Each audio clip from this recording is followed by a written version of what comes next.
आप लोग कैसे हैं? उम्मीद करते हैं आप लोग ठीक होंगे। तो आप लोग के लिए बहुत ही एक बेटी पे सम्मान सॉन्ग लाया हूँ, तो वीडियो में बने रहिए और सॉन्ग को सुनिए कैसा लगा। और सॉन्ग अच्छा लगे तो चैनल को सब्सक्राइब कर दीजिएगा, लाइक कर दीजिएगा और शेयर करना नहीं भूलिएगा।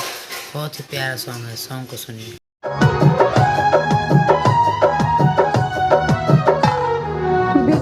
से हो खेला सबके अवतार हो,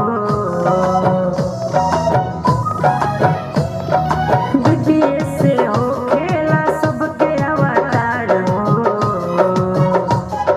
बिटिया के हो,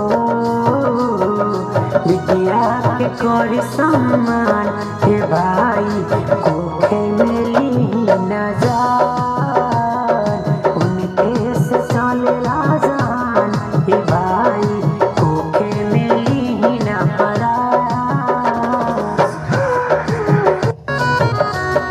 बिटिया जन्म ते मातम लोग मनावेला, बेटवा जन्म ते बधाइया गवावेला। बिटिया जन्म ते मातम लोग मनावेला, बेटवा जन्म ते बधाइया गवावेला। बिटिया के करी सम्मान हे भाई